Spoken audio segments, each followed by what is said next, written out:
Welcome back to my channel. I'm Barbara, and today I wanted to come on and share a Get Ready With Me featuring some of my old favorites and some of my current favorites, and to show you what you can do to take a quick look from day to night. I've got some leftover It CC cream on from this morning. I worked out, ran around, day's half done, and now I'm just going to refresh my makeup, and instead of using more CC cream, I'm going to use Clinique Beyond Perfecting Foundation, an old favorite of mine.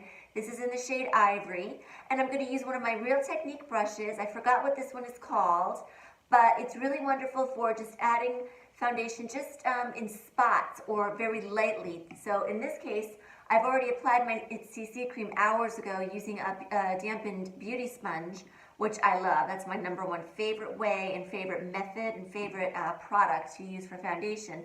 But now I'm just going to start in the center of my face and just kind of smooth out, even out some of this breakthrough redness that you can see and discoloration, and just kind of even out my palette. And I'm just working with very light strokes with a small brush. Now remember, the makeup I'm applying is for every day. Could go into the evening if you want to glam it up, could go to work, could be in a lot of different real life scenarios. It is not Instagram makeup. It is not photo shoot makeup. This is not editorial. This is real life. What I bring you on my channel are things that every woman, or many women, possibly some guys, grapple with as they mature and see the changing needs of their skin. Now, I tell, it's always been makeup for me in my life. Makeup and skincare. But as I've gotten older, it's become skincare than makeup. So the priority has changed a little bit. The interest and passion for both is still very much the same. Now I'm actually bringing that under my eye, using it as a concealer, which you can with this Beyond Perfecting. It is a very thick, full coverage foundation. Now I think that cleaned up. For some reason with my rosacea, I'm always more red on my right side. So I'm just gonna, and you oftentimes, I don't even mind it because it blends in with my blush. But in this case, I'm going to try to clean up that canvas a little bit. And then, of course, I always bring a little bit down onto my throat and onto the ears. Just really diffused. It doesn't have to be precise. It's just to sort of blend out, cheat the eye so that there's no real line of demarcation. And I'm going to go over my lips just a little with the residue on the brush. I have very naturally red lips. So I like to neutralize them sometimes just so that my lip color will look a little bit prettier, brighter. So there we go. Now I could run this over at whatever is left on the brush, even then some, just to sort of act as a base for my eyeshadow. And that's done. Speaking of eyeshadow, let's get right to it. I'm going to use my new favorite, which is Coastal Scents Revealed 2. This is an absolute, very affordable dupe for Urban Decay Naked 3. So this is Coastal Scents Revealed 2, which is a dupe for Urban Decay Naked 3. And I love the color selection. There are shimmers or satin finishes. There are mattes, and it's so pretty. It's especially nice for blue, green, even a beautiful hazel eye. Not that anybody couldn't use it. You absolutely can, but it's especially nice to enhance lighter eye colors. So there you have it. I'm going to start with this pretty rose gold frost. Tap off, blow off the excess. I know that is unsanitary, but let's face it. The only one that's going to be using this is me. And I apply it to my whole lower lid and blended it into the crease very quickly. So I'm going to get a little bit more on my brush. Now this is just a quick look. I'm all about not spend, as much as I love playing with makeup, usually when I'm doing my makeup, I have to be to work. I have to be at an appointment. I have to be at an event or at an occasion. Whatever it is, it's never just because I'm doing my makeup and then I'm going to sit around the house or I have hours to spare. I don't know about you, but that's not my life. So I like to do things that work and give me quick results with minimal time. What I'm doing now is taking the same brush and just kind of working it into my crease and just above the crease. So if you have a slightly hooded eye or a puffy eye, this will absolutely serve to create a crease. And remember, this is using one color. I applied it to my lower lid, I put it into the crease and just above the crease, and now I'm just doing a little blend, and we will blend again. See, and you've already got a nice sort of base with a lot of color. Now I'm going to take a bit more of a, it's a slightly fluffy brush with a little bit of a tapered point. I don't know if you can pick that up on, you can see it. And this is by Sigma, and this is their E47. Thank you from Kathy Beauty Care Chats. I'm going to dip into this sort of taupey brown with a slight violet undertone. And I'm working that into the outer third of my crease and then just bringing it down, kind of creating a V, if you will. See that? It's foolproof, ladies and gentlemen. You don't have to be a makeup artist. You don't have to be super precise. I'm using my phone, my camera monitor as a mirror, and I'm quite a distance away, and it's not going to look perfect to you guys either on the computer screen, especially where you're watching probably more closely. But in real life, when everything's blended, mascara's on, it all blends so nicely. Less is more. I'm going to take this lighter color now on the end, same brush, and I'm just going to take it and blend it underneath about halfway in.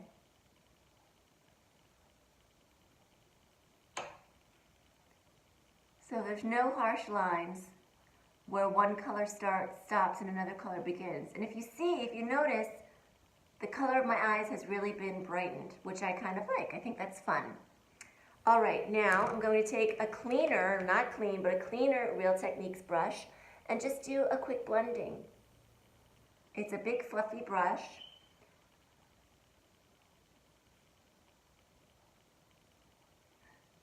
And there you go. Now, to further clean up, I'm going to take that first paddle brush that I was using. And by the way, this is a Morphe. This is a Morphe, I think, all over shader. I'm going to dip into this rose tone, which is coming up a little bit darker on the monitor than it actually is. And I'm just going to put that on the inner corner of my lower lid. And whatever's left on my brush, blend up into the brow. And again, what that's doing is softening that crease color. See that? Blending doesn't have to be tricky. You just take a lighter color and you just literally, gently apply it over your whatever color it is that you're trying to blend. Just slightly overlapping, I should say, from the clean part of my lid to where the color is in the crease, just slightly overlapping and blending it in. And that's it, you're done, easy. So that's done. Now I'm gonna take, this is a Marc Jacobs black eyeliner. I'm just going to apply that to my inner top waterline. And you can see, it just gave a little more definition to that eye. Makes your lashes look a little bit thicker. As a rule, I don't generally use a lot of black eyeliner. I feel like it's a little harsh for me. Once in a while, though, I just get in the mood, and if I just less is more approach with black eyeliner with my coloring in my eyes, my features, I think it looks nice. And again, it's just making my lash line look a little bit thicker without adding a lot of eyeliner.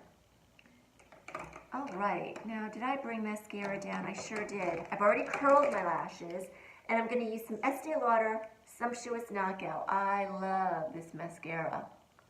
Easy to apply, thickens, lengthens, does not flake, does not rub off, and it's easy to remove, which is key for me. A mascara has to be easy to remove. I do not want to rub and spend a lot of time and tear at my precious maturing eye skin. And most of us, and almost all of us, the skin around your eyes is very thin. You really don't want to rub at it. So there you go. I'm not even going to put anything on my lower lid. There we go. That's done. Now what I can do is take a little bit, just a little bit, of my Joe Velasco Orange Highlight 1 Concealer back with my brush that I used for my foundation, and I'm going to add a little highlight under the eye. I'm not even really using this to conceal. I'm just trying to kind of give myself a little brightening since I didn't really bring a highlighter. And I'm just showing you what the versatility is with your products. You don't need to have an arsenal of highlighters and bronzers and contours and shadows, and you can multitask using things. If you like the color of an eyeshadow and you think it can make a pretty highlighter, give it a shot. Now I generally don't like a very glittery, sparkly, twinkly highlight. I like something that may have a very toned down shimmer for my cheekbones. That's just what works for me. I feel like when I use something with too much shimmer, it tends to exaggerate any texture, and I really don't, I'm not about that with my particular skin type. And there you go. You can also do it underneath your cheekbone to sort of emphasize your cheekbone. So I've kind of sculpted my face out using just highlighter. Now, in lieu of a true contour, I'm going to use one of my old favorites, Chanel Le Beige, and this is in 30, shade 30. And what I'm going to do with this is take a Laura Mercier blush brush and just apply it as a bronzer. It is such a natural, soft color. That's what I love about it. It's very buildable. But see that? It just, oh, it's so pretty. It's so soft. And it's foolproof. Look at that. I mean, it just blends into nothing, right? That's what I want. Put a little here. The Velcro rollers in my hair is an experiment. I will not be able to show the results today on this video, maybe in a video to come, but I'm trying to find different ways. I wash my hair maybe once a week in the wintertime, maybe twice a week in the summer. And what I'm trying to do is find alternate ways to kind of give me some lift in between shampoos and style. I don't like to keep using my curling irons and flat irons throughout the week. I just feel like it's too aggressive for my hair. I have a delicate hair and I color it, so I don't want to damage it. So I'm just experimenting. If it doesn't work, I'll go back to using more heat, but for now, we'll see. Now, I just took a little bit of the Le Beige and I brought it down on my neck. So, I mean, my neck is pretty fair, but just to kind of blend in, and in person, everything blends. Now, to set my under eye, even though I didn't put a lot on, I'm going to use my e.l.f. This is their brightening, it's a sheer under eye brightening powder. It is so finely milled, I can't even tell you. So I'm going to use that. And I'm going to compare it. I have the Laura Mercier Secret Brightening Powder, which is also very finely milled, and I love it under the eyes. But I've always been happy with this inexpensive e.l.f. version. So I'm going to compare the two, do my own off-camera private comparison, and I'll keep you posted. But if there's a way to save money, I am all about it. I go high, I go low with my makeup, but I don't buy high-end things just for the sake of the luxury. I'm not in that category.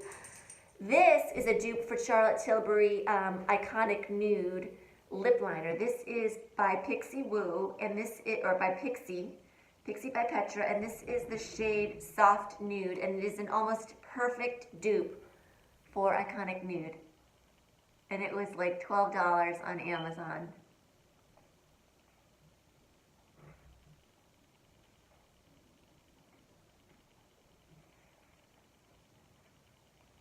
There you go. I could fill in a little, get some longevity.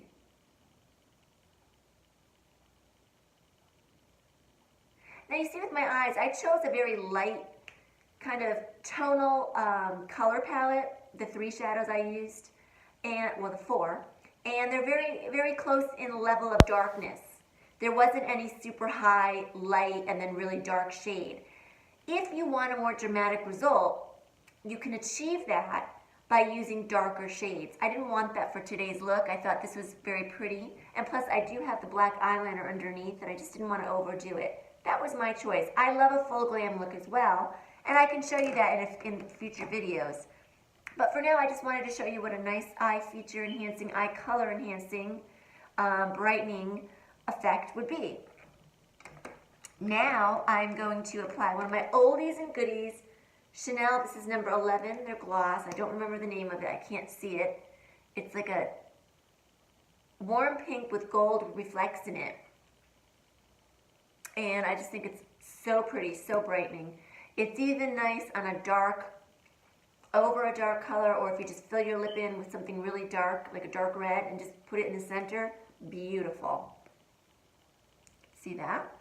And I'm going to finish with a little bit of my old and favorite Milani Baked Blush, and this is Luminoso, which is one of their very popular blushes. And I'm going to use a Laura Mercier fan brush, just for a very diffuse, sort of light, pretty color.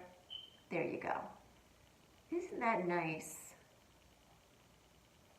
You know, you just don't have to spend high-end on everything. You just don't have to break your bank at all. There's so many great drugstore products on the market now, whether it's skincare, really, or makeup, foundations. 20 years ago, if you didn't go high on your foundations, unless you had some kind of angel-kissed perfect skin, it showed in the results. Nowadays, not at all. You can get a great look with a foundation from the drugstore. All right, I'm just going to blend a little bit of that on top. And I always put a little bit over my shadow or over my eyelids just to bring the whole look together. And there you go. Tammy from Ageless Beauty also always recommends that. I've been doing it for years. She's been doing it for years. I'm sure a lot of you have too. So here's my finished look. No harsh lines, nothing dramatic. A big mistake that I see a lot of women my age, maybe even a little younger, do is contouring with a very darker or ashy shade, and they end up with these lines, these dark ashy lines. It looks almost like dirt smudged into their cheekbones. I cannot tell you how many women who are otherwise very fashionable, very beautiful women I've seen, people I know and people I don't know. And it's like, stop the madness with the contour. Less is more, and sometimes using a bronzer will do all the work you need. And if you're going to use a traditional contour, and I'll show that in future videos, the best way to use a traditional contour that has an ashy base to create a shadow, that's what you're doing. You're creating a shadow. Your shadow, you want it up here. In this, let me use something to mark it. You want it up here. You want it to stop well before your cheekbone, the ball of your cheek. So here's the ball of my cheek. You want it to stop almost where before your eye starts. You're creating a shadow right in this little cranny right here. You can feel where your cheekbone is, and you just want to put a shadow there. That is it. It will work for you, trust me. Well, anyway, let me just go see. I'm going to play with my hair and see where that goes. Thank you for watching. If you have any questions about the makeup I used today and you want any direction on where to purchase it, just send me a message. I'd be happy to apply. And I hope you have a great day. Thanks. Bye.